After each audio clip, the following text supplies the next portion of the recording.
قرآن کا ایک حکم ہے کہ اگر باپ کا انتقال ہوتا ہے جی تو بیٹے اور بیٹیوں کا حق ہے جی وراثت کے اندر. جی قرآن کا ایک عمومی حکم ہے. نبی اکرم علیہ السلام کو باغ فدق ملا تھا غزوہ خیبر کے موقع پر. صحیح. آپ صلی اللہ علیہ وسلم اس باغ سے جو آمدنی ہوتی تھی اس کے مختلف مصارف میں وہ استعمال فرماتے. جی ایک مصرف یہ بھی تھا کہ وہاں سے جو آمدنی حاصل ہوتی تھی جی اس سے اناج ڈلوا دیا کرتے تھے پورے سال بھر کا. جب آپ کا وصال ظاہری ہو گیا جی تو حضرت سیدتنا فاطمۃ الزہرا رضی اللہ تعالیٰ عنہ، ہمارے ماں باپ ان پر قربان ہو، امیر المومنین حضرت ابوبکر صدیق رضی اللہ تعالیٰ عنہ حاکم ہے، امیر المومنین ہیں، جی ان کے پاس آتی ہیں اور اپنے والد ماجد کی وراثت سے متعلق گفتگو کرتی ہیں. جی قرآن کا ایک عمومی حکم ہے. جی حضرت صدیق اکبر رضی اللہ تعالیٰ عنہ انہیں بیان کرتے ہیں کہ نبی مکرم صلی اللہ علیہ وسلم یہ فرما کر گئے ہیں کہ انبیاء کی وراثت جاری نہیں ہوتی، یعنی اپنے متعلق استثناء بیان کر کر گئے ہیں. جی وہ استثناء اگرچہ قرآن پاک میں نہیں ہے لیکن نبی مکرم صلی اللہ علیہ وسلم جو کہ جن پر وحی نازل ہوتی ہے اور جب آپ جو فرماتے ہیں وہ حق فرماتے ہیں، جی اور آپ صلی اللہ علیہ وسلم نے استثناء بیان کر دیا. جی ایسا نہیں ہے کہ صرف حضرت صدیق اکبر رضی اللہ تعالیٰ عنہ ہی اس بات کے مدعی ہوں، کوئی اور صحابی ہو ہی نہ جو اس بات کی تائید کرتا ہو. ایسا تو بالکل بھی نہیں ہے. ایسے ہی ہے. پچھلے دنوں مفتی حسان صاحب زیدہ مجدوح کا ایک طویل فتویٰ جو ہے اس سے متعلق جاری ہوا اور بڑے دلائل اس کے اندر موجود ہیں. جب حضرت فاطمۃ الزہرا رضی اللہ تعالیٰ عنہ حضرت صدیق اکبر رضی اللہ تعالیٰ عنہ کی اس بات کو سنتی ہیں، واپس آ جاتی ہیں اور اس موضوع پر کبھی اظہار رائے نہیں فرماتی. مطلب کیا ہے کہ وہ مطمئن ہو جاتی ہیں. جی اب اس مسئلے کو لے کر ایک تو وہ طبقہ ہے کہ جو حضرت ابوبکر صدیق رضی اللہ عنہ نے ظلم کیا، معاذ اللہ. حضرت سیدتنا فاطمۃ الزہرا رضی اللہ تعالیٰ عنہ ان کا حق کھایا، جی جابر ہیں، ظالم ہیں، معاذ اللہ ثم معاذ اللہ.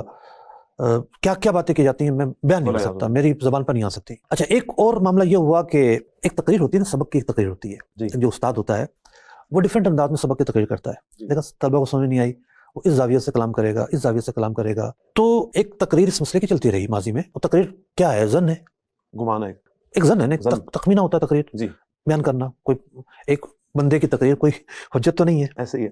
تو ایک تقریر میں آپ کے سامنے بیان کر رہا ہوں جی کہ قرآن پاک کا ایک حکم تھا، جی اس حکم کو لے کر حضرت سیدتنا فاطمہ رضی اللہ تعالیٰ عنہ حضرت صدیق اکبر رضی اللہ تعالیٰ عنہ کے پاس آئی ہیں. جی ان کا جو مطالبہ تھا وہ مطالبہ قرآن پاک کی تعلیم کے مطابق تھا. بالکل.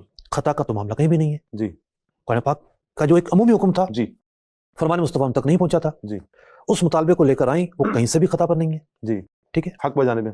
مطلب ان کی بات ٹھیک تھی، جی جی ان حقائق کی بنیاد پر بالکل ٹھیک تھی. جی جب انہیں فرمان مصطفیٰ بتایا گیا تو وہ واپس لوٹ گئیں ایکسپٹ کر لیا انہوں اور اس موضوع پر اظہار خیال نہیں فرمایا. جی بات بڑی کلیئر ہے، جی کوئی اعتراض نہیں ہے. یہ بھی ایک تقریر ہے، جی ضروری نہیں کہ ایک ہی زاویے سے تقریر کی جائے. اب علم نہ ہونے پر کسی عمل کا ہونا جی ضروری ہے کہ وہ خطا ہو، قابل مواخذہ ہو. جی میں نے ابھی آپ کے سامنے مثال بیان کی جی کہ اہل قباء، مسجد قباء میں نماز پڑھنے والے جی تحویل قبلہ ہو چکا ہے، وہ نمازیں پڑھ رہے ہیں نماز پڑھنا، مسجد اقصی کی طرف منہ کر کے. مسجد اقصی کی طرف منہ کر کے. انہوں نے 3 نمازیں 4 نمازیں پڑھی. کہیں سے یہ ثابت نہیں ہے کہ نبی اکرم علیہ السلام نے یہ فرمایا ہو تم نے خطا کی، یہ تمہاری نماز نہیں ہوئی، یا تم اس نماز کا ادا کرو. نزول وحی کا جو زمانہ ہے جی وہاں روز مبالغہ کہہ رہا ہوں جی اس طرح کے معاملات ہوتے تھے. ایک حکم ہوتا تھا، لوگ عمل کر رہے ہوتے تھے، جی دوسرا حکم آ جاتا تھا. حضور علیہ السلام نے سوال پوچھنے پر پابندی لگائی. کثرت سوال کی مذمت کا بھی ایک محدود پس منظر ہے کہ نزول وحی کا زمانہ ہے، یا نہ ایسا سوال کر لو جس کے ذریعے ایک حکم نازل ہو جائے، وہ حکم مسلمانوں کے لیے سخت ہو، شاق کا باعث بنے، دشواری ہو جائے. بنی اسرائیل نے جیسے سوالات کی اور جی ہاں، پھنستے چلے گئے. وہ گائے کا واقعہ ہے بڑا طویل. تو نزول وحی کا جو زمانہ تھا، نزول قرآن کا جو زمانہ تھا، وہ زمانہ تو کبھی نہیں آ سکتا، وہ حالات و واقعات تو کبھی نہیں آ سکتے. ہمیں بات کو سمجھنے کے لیے اس زمانے کو سمجھنا ہوگا، اس دور میں کیا ہو رہا تھا. مطلب ایک حکم آتا، قرآن پاک کی کتنی آیات ہیں جی کہ جو جن کا حکم جو ہے منسوخ ہوا. بالکل بہت ساری آیات ہیں. جی اب کسی تک وہ بات نہیں پہنچی، ٹھیک ہے، تو اسے تو گناہ گار کسی نے قرار نہیں دیا، خطا بار کسی نے قرار نہیں دیا. صحیح. تو نزول قرآن کا جو زمانہ ہے اس کو سمجھنا ضروری ہے. نزول قرآن ہو چکا، پھر تو احکام وہی کے وہی ہیں جو بیان کر دیے گئے تھے. تو نزول قرآن کے موقع پر ایسے واقعات کا ہونا جی یا ایسے واقعات کے نائل میں ہونا ممکن ہے.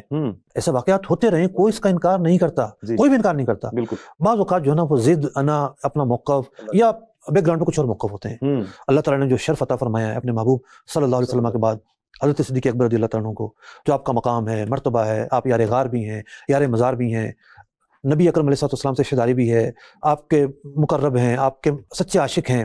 تو بعض اوقات حملہ یہاں کرنا ہوتا ہے، اور پھر اس بات کو بنیاد بنا کے، اس بات کو بنیاد بنا کے، اس خلا میں اپنی بات ڈال کے اس واقعے کو اپنی تقریر کر کے، اپنی تمیز بیان کر کے، اپنا پس منظر بیان کر کے مفادات حاصل کیے جاتے ہیں۔